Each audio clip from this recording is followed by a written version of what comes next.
Throughout this conversation, we talk about how you can take this large concept of living in alignment with your menstrual cycle and actually working on the embodiment piece. What does that actually look like? I think that's So, welcome, Emma. Thank you so much for joining us today. You're probably like one of my most excited conversations that I've been anticipating for a while having this series because it's something that I think that we find, at least me, I find people that talk the talk and like are very knowledgeable and share so much great information, which is so important and so helpful. But there's fewer people that I feel like fully embody what they talk about and what they're walking through and embody it with such vulnerability. So I'm super excited to have this conversation with you today. We're going to talk all about cycles, kind of in line with this theme of our 4-week series,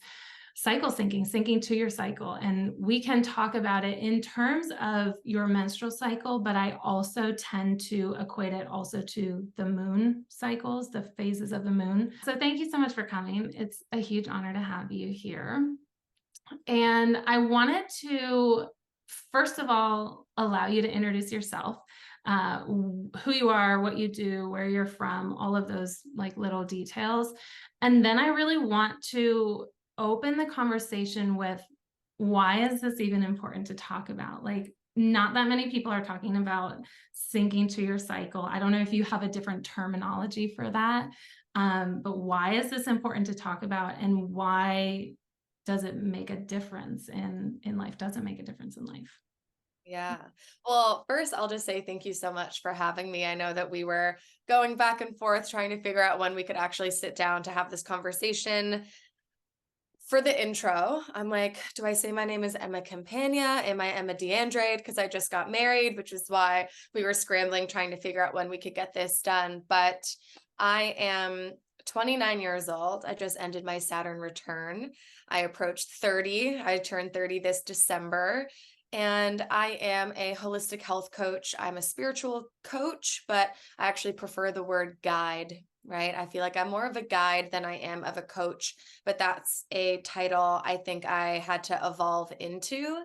I had Mhm. to do a lot of coaching to get to the point where I could say, you know what? I'm just a guide now. And I think the difference there is I don't put it on my plate to do the healing for my clients anymore. I try more so to hold their hand during the process and along their journey. And I do like to walk the walk, as you said. Mhm. I really prioritize being the embodiment of all the things that I'm excited about and all the things that I learn. For those of you who are watching, if you're into astrology and human design, I'll give you a little insight. Um, in terms of astrology, I'm a Sagittarius, Sun, Moon, Mars, Mercury, Venus, North Node. I've got a lot of Sagittarius in my chart, and then I have a Taurus rising. So that's like my anchor to the earth, or else I feel like I would just blow up in smoke. But that is where I believe I get my passion for knowledge from. Sagittarius, we are the adventurers of the zodiac. We love to learn, we love to ask why. And I think that's what has gotten me to where I am today, where I can sit down and have a conversation with you about our menstrual cycles and how it relates to business and how it relates to our sexuality and our sensuality and how it relates to our energy levels, our hormones, our relationship to the body. There are so many different facets of this conversation, so many different paths we could walk down, I guess you could say.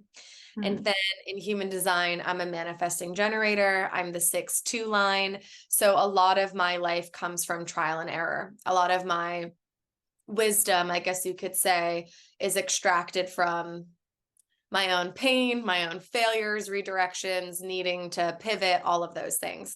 So kind of just diving right into this conversation, our menstrual health as women is so extremely important. And I had no idea how important it was until I would say 2019, 2020.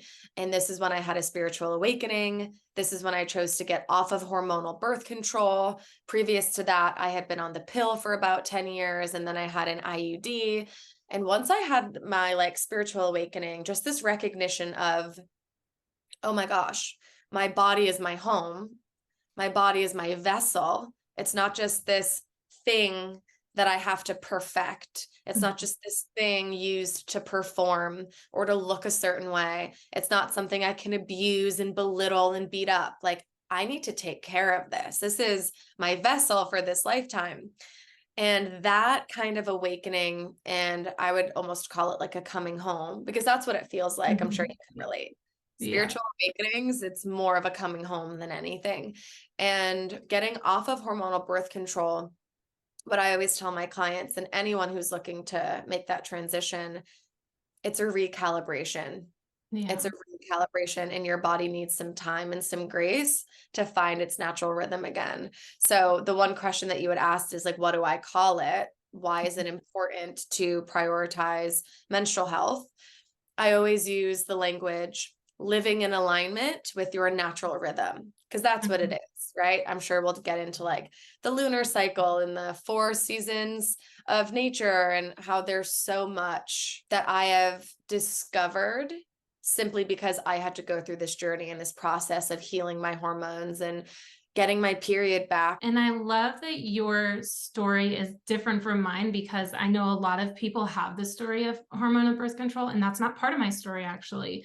I was never on birth control, and I've always had generally a regular cycle. However, the similarity is that I never tapped into the waves of the cycles, and I never even made any connections between like when you're ovulating having high energy and when you're menstruating having lower energy. And similar to you, obviously, like my spiritual awakening coming home to myself, it was first, it was realizing that I had lost myself, that like I was like, where the fuck did I go? Like, how did that, like, what just happened the past however many years? So learning, to me, knowledge is power, obviously. So learning about these different phases, which if you haven't watched the first video of my series, I talk a brief introduction to the 4 phases, equating them to the 4 phases of the moon and the 4 seasons. So if you haven't watched it, it's here, I'll link it. But if you want to talk about all of those, like all 3 interchangeably, is totally fine with me. Hopefully listeners have some sort of grasp on that. I would be interested to hear how it's affected your life before we even get into chatting about what they are and like the nuances of each. How in general has it affected or changed your life, if any way? I think the number one thing that has drastically improved is my ability to be tapped in and tuned into my intuition, Mm, because I now trust my body and I listen to my body and I'm paying attention to what my body's telling me. I learned how to do that by focusing and leaning into my menstrual cycle, not just the menstrual phase, not just when I'm bleeding, mhm, but all 4 of the different phases, and understanding that our period is like our report card.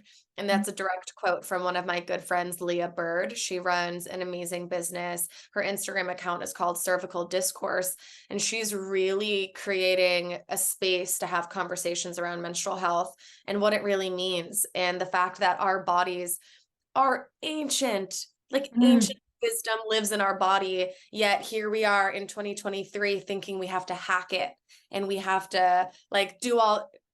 The Yeah. body is always talking to us, it's speaking to us. And so if you get a period monthly, right, and it's tough, maybe you're spotting at the beginning, maybe a lot of like brown blood, that's leftover blood from your previous cycle that wasn't fully able to be released.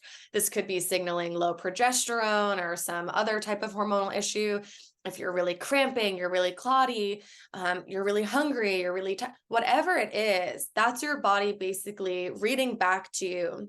How were you living the past 3 phases? Mhm. Did you honor ovulation? Did you honor your luteal phase? Did you start to slow down? Or were you drinking a lot of Mhm. alcohol and a lot of coffee and having a lot of sugar and staying up late in your luteal phase? And now on your period, your body's like, we are not in a place where we can provide a safe and graceful kind of release and shedding Mhm. process. And Mhm. it's not to say that our body's punishing us, but it's always talking to us. It's always speaking to us. Getting to be in a place where you feel like you have a healthy cycle, you feel connected to your cycle.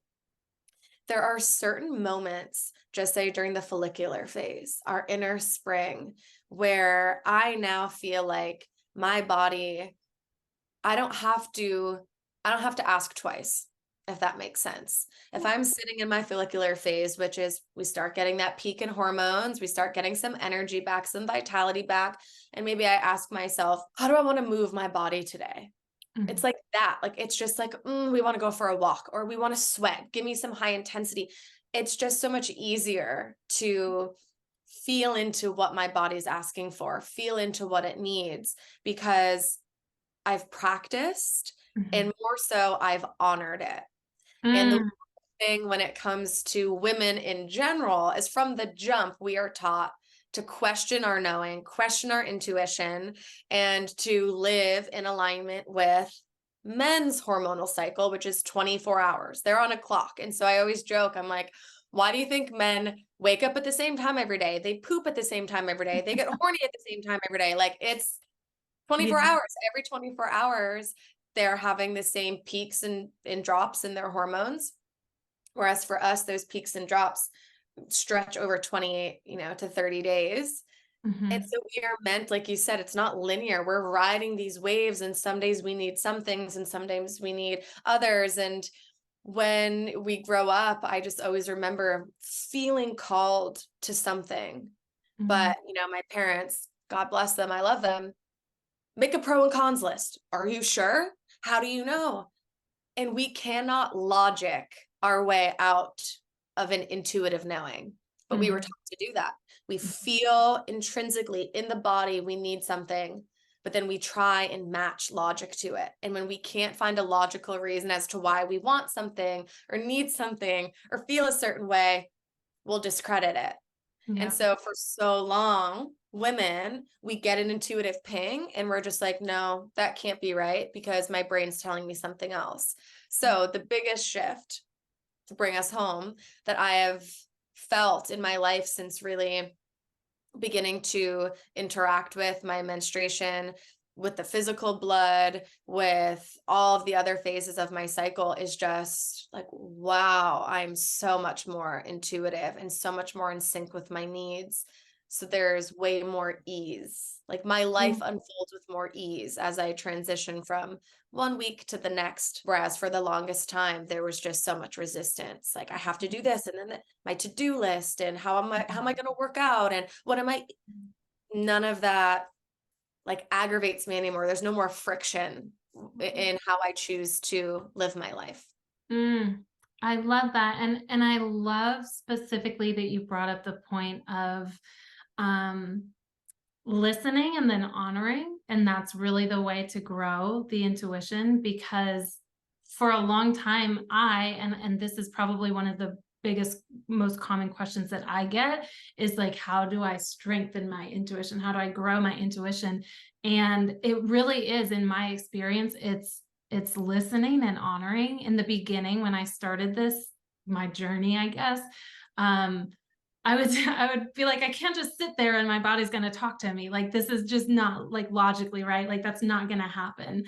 Um, and then I would be sitting there and I'd be like, okay, what do I need? And something would come. And then I would do it. And then, continuing that journey in whatever, I think in whatever capacity that you can. So for me, working out was a big one. Exercising was a big one for sure. I was someone that would work out 6 days a week. I went to the gym all through my period, never thought once that like it's making a difference or it's a big deal at all because I felt fine. I felt fine. But really in retrospect, it's I had the habit, I built the habit. And Mhm. all of that pressure of if you miss a day, then you're lazy or you're not committed or you're not going to see results, a huge thing in the fitness world. It's really hard to break that cycle.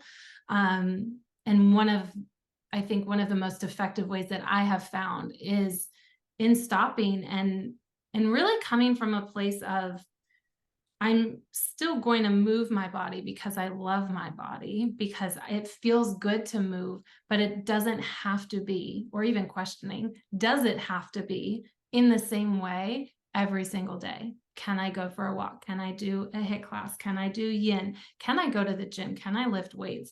And asking, I think in experiencing those different avenues, then it's like you teach the body, okay, this is an option. And then we can ask our body, what do I want? What is going to serve me the best? And that can be applied to food, that can be applied to fitness, that can be applied to business. Like, okay, what if I've never done this before? What if I'm in the place where like I don't think my body can talk to me? What if I'm in the place, the very beginning stages of my journey, where I sit down and I ask my body and like nothing happens or nothing comes to me? Where could you start? I think it's such a good question. And I remember it's very classic manifesting generator of me, because when I think back of just like my business, there are such distinct chapters Okay. because I'm always teaching what I'm learning. Mm, I'm always just teaching what I'm learning. Like whatever I'm currently fixated on, obsessed with because it deeply resonates with me, that's what I end up teaching the most. And mhm, so when I was like first starting, I was all about intuition. I was all about how to strengthen it, how to get into alignment, listen and honor. Tap mhm, in, tune in, listen. Okay. Honoring is the step that so many people miss. And you kind of mhm, touched on that earlier. This is what another way to say this, I actually said it yesterday, what you were referring to was my energy did not want to go towards podcasting. I had energy. It didn't want to go to podcasting. And I felt that because when I thought about pulling out the microphone and sitting down and talking about this topic that I had in my head, like, oh, I felt mhm, like this is like the physical, like I mhm, just collapsed. Like I was like, that's not lighting me up. That doesn't feel good. mhm. So something that you can do if you are like, I have intuition. How do I know? What is it? The voice in my head? It's not usually the voice in your head. The voice in your head is that logic. It's the brain. I personally think of the brain as masculine and the body as feminine, because the brain is just filled with data. It's filled Mhm. with your past experiences. It's filled with things that it's seen and things that it believes and its ideas. And a lot of that is based on what it's seen in the world. It collects evidence to prove what it already has in it. So Yeah. the brain is very masculine. So that voice, it's not that you can't trust it, but that's not where you're going to feel or find that intuition, right? Mhm. When I went to podcasts, my brain wasn't like, no, we don't want a podcast today. My brain was actually like, well, we said we were gonna, but my body was like, I don't want to. So another way to think about this is almost swapping the word intuition for just energy. Where Mhm. does your energy want to go? Does your body want to go? And so one of the things I remember just telling my clients at the very, very start, because we strengthen our intuition like a muscle, start with your food. Mm, Start with your food. Wake up in the morning and just be like, what do I want to eat for breakfast? What would be good? Maybe nothing comes up. All right, start listing, right? Do you want sweet, savory, salty, cold, hot? Just like start giving yourself options and see what gives you this and see mhm, what makes you kind of contract. mhm, Start with your meals. It's one of like the easiest things to do, because we tend to do that a lot of like, oh, like I really want pasta, but I didn't work out today. Or like, I really mhm. want to like have this very specific salad from this one place, but I already ordered out this week. Like there are times where the body's like, give me this. And then we try and out logic it. So to strengthen that intuition, you can start small. You can start with your meals. You can start with what you're going to wear in the morning. Do I want to wear colors today? Do I want to be seen? Do I want to pop? Or do I want to just kind of coast by? I have my big t-shirt, we call them Adam Sandler days, right? Where I'm literally just wearing like a paper bag basically. And then there are days where I'm like, I kind of want to look cute, right? That actually typically goes in alignment with my menstrual cycle. Like, am I ovulating or am I in my luteal phase? But those are very small ways that you can start to get in touch with your intuition, because it can be that simple. And we do know it's the brain that gets in the way. It's like a roadblock because we are just so conditioned to logic our way into decisions instead of feeling our way into decisions. And Yeah. for women, that's our strength. And even with Casey, my husband, there are so many times where like he'll ask me something and he'll phrase it like, how do you feel about this? Because he knows that 9 times out of 10, whatever I'm saying, there's no logical reason to support it. And Mm-hmm. I think that's why women throughout history have been conditioned to believe that our opinion is less than or it doesn't matter because we're not showing up to the table with research and proof. We're just like, no, it's how I feel. Yeah. And I'm like, okay, so where's the data? Where's the facts? Where's the proof? That's not how we operate. That's not the feminine. The feminine is innate wisdom that lives within us. So being intuitive is a practice. Mhm. And there are seasons of my life where I'm like, oh, it's slipping away. I'm losing it because I'm living too much in my masculine. I'm living too much in the brain. I'm living too much out of the shoulds. Mhm. Should I do this? Should I do that? I should Mm. have done it this way. I should have done it that way. And so, even when it comes to operating my business, like you mentioned, as a manifesting generator, I have certain structures that I've set up throughout my weeks, right? Certain days I'm working on my business versus in Mhm. my business. I'll have this idea, right? I want to record a podcast on this, but I wait until my energy is drawn towards sitting down to record because that's when it's going to be the most fun for me. And Mhm. that's what's going to make the most magnetic episode versus Yeah. me just being like, all right, Thursday at 9, I'm waking up and I'm recording this episode. There are so many people who thrive with that. Mhm. I'm not one of them. And I lived against the grain for so long. And that's when I was talking about my life felt like there was always friction. And Yeah. it was coming from within myself, from not following my own energy. Yeah. That's so interesting. And it shows up in different ways because you and I have very, very similar, I would write the whole to-do list and what was it? I think it was Sundays or something was like my record day, and Monday is my editing day just for this YouTube channel, and Wednesday is my posting day. And for so long I was so regimented, which is why I think I stopped for I haven't made a YouTube video in a few months because I think I just hit this like burnout, which is really, I mean, that's a whole conversation. I think that's what leads to burnout is living in friction, because how long can you live in friction for before you fail or you give up?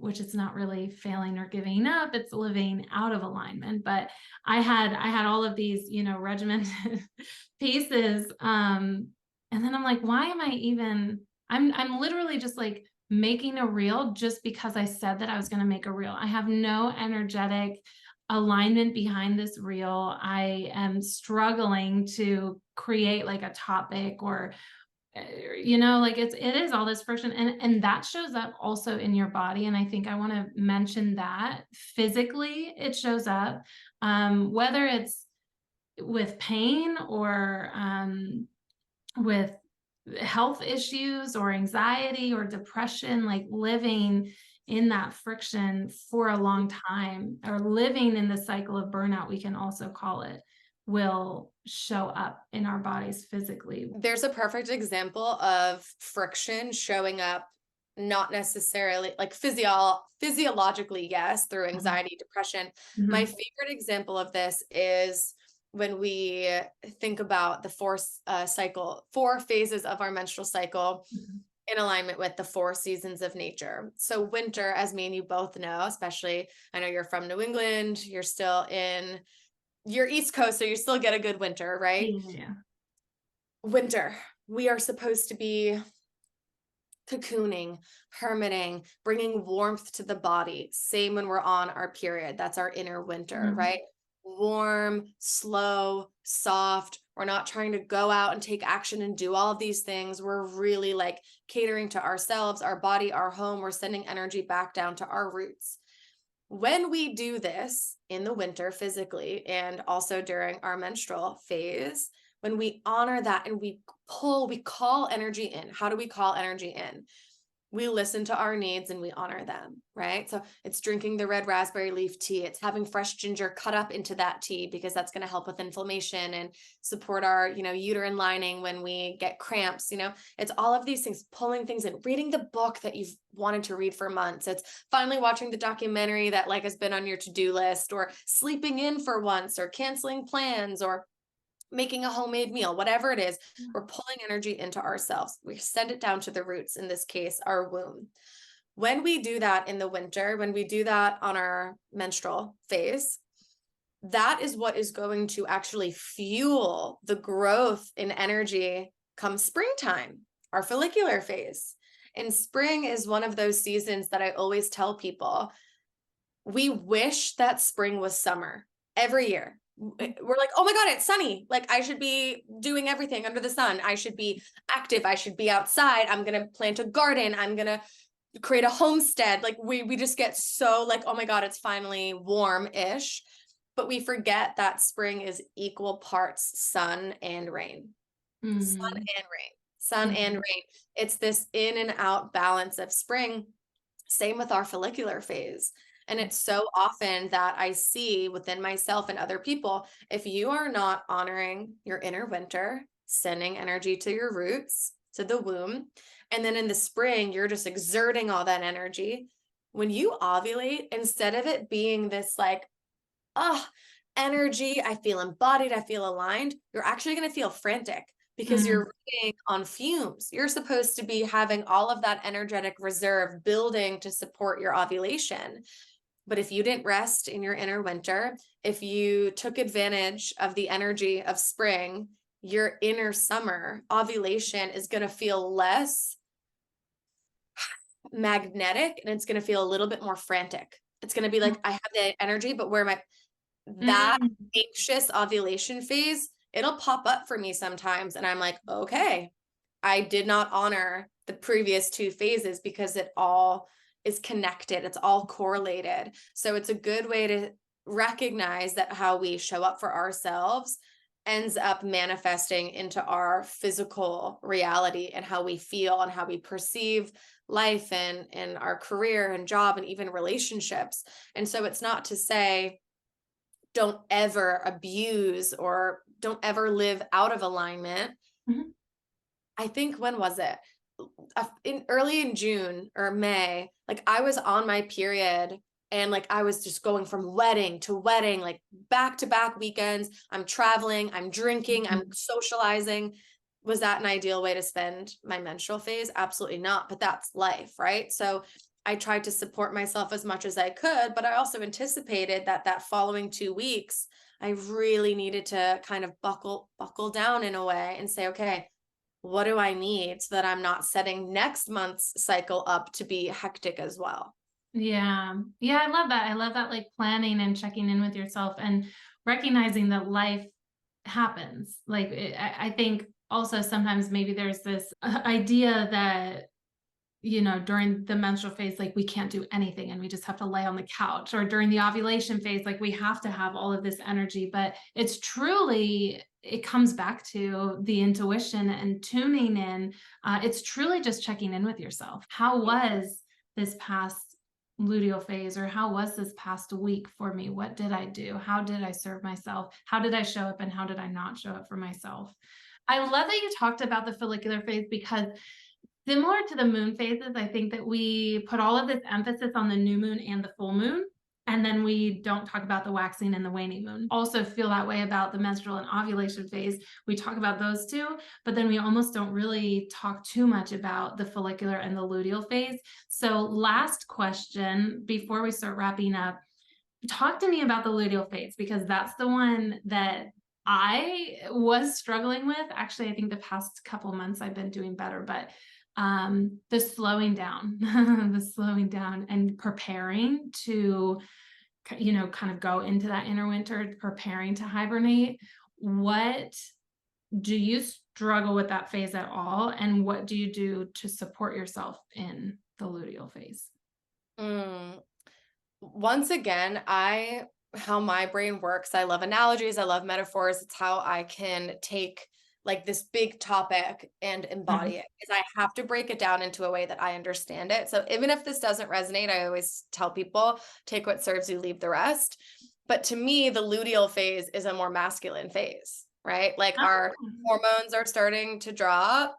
okay. It's not the most creative, right? Mhm. We've got some energy, but we're kind of slowing down. So for me, my luteal phase is my opportunity to do like housekeeping stuff. Like Okay. I'll answer my emails, I'll like organize things, I'll clean, my ability to slow down and to also set myself up for a really nourishing, Mhm. soft, gentle period when I actually start my bleed, is to Mhm. get my shit in order during my luteal phase. So my ability to slow down comes from preparation, Mhm. and I don't necessarily struggle with it because I trust and I feel the dip. Like I Yeah. ovulate, and then like immediately once my ovulation's done, I'm like, okay, on to the next. Like, no longer am I trying to like tackle the world and solve all the problems and do everything, because that's how I feel when I'm ovulating. It's like I'm gonna do everything and it's gonna be Yeah. amazing.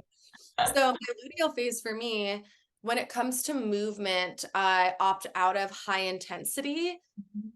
but I do find that having a little bit more routine in my luteal phase helps me. So waking up at the same time, doing like Pilates, whether it's 30 minutes or 45 minutes. I have an online program that I love. And it's kind of that opportunity for me. So just say I'm planning something, I'm creating a new course. My luteal phase is actually the time that I want to get it done. I'll be Hmm. able to sit down and more logically think about what's going on.